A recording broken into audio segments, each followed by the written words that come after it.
Brunson was asked to sign an NDA with the Supreme Court. That was startling. Now, I saw that in your notes, Dr. Jan. Wow. Okay, that really happened.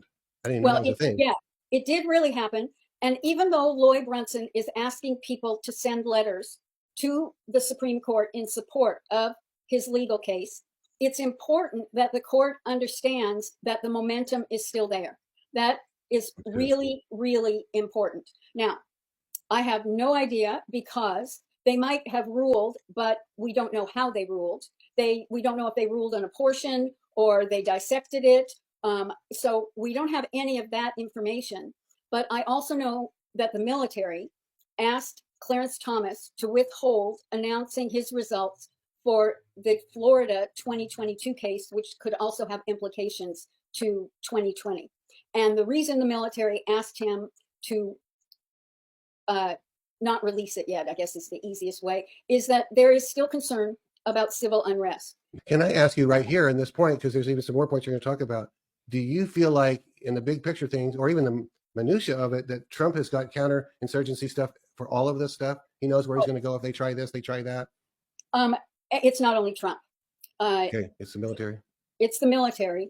And as I have frequently said, there are only 7 non-military people who have been fully read in. Now, to also understand when we say there is a plan, and when I have had Brigadier General Tony Tata talk about it, he was number 3 at the Defense Department, both in Florida when we interviewed him live and we did an X-Space. He validated that there is a plan. And let me just make a couple more clarifications. You're saying something, we don't know what, has been decided by the Supreme Court. They asked him to hold on, and Lloyd Brunson had to sign a NDA. You can't tell anybody. And then Clarence Thomas has apparently decided something, and the military has also asked him, please don't say it now. So some things with the S, big, have been decided maybe quite a long time ago, but in order to keep the peace for Not now. necessarily a long time ago, because Okay. in early June, I was with Lloyd Brunson, Okay. and he was disheartened. And then Okay. the end of July, I was with him again. And then just after that, he let us know that he was asked to sign an NDA. Wow. So we don't know the extent. We don't know if they're all going to be thrown out.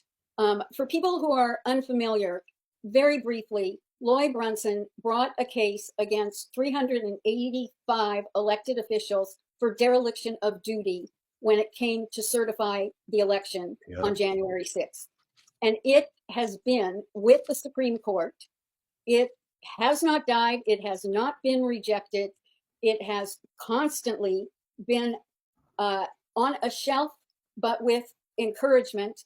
And then when Loy said he was asked to sign an NDA, the other part of it that we don't fully know, and I'm not sure Loy does, because I think he would have given us some better hints, is that they're ruling to what extent in his favor, but he cannot talk about it. So he has kind of indicated it's in his favor. Are you saying that? Yes.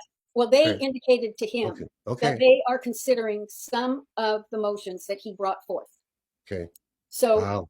And the Clarence Thomas is that a person in Florida brought the case that there had been fraudulent activity at the midterms of 2022. And I don't understand why Clarence Thomas is the only justice who is looking at that and has carte blanche and doesn't have to consult with his colleagues. But that is the other one that will have a major impact.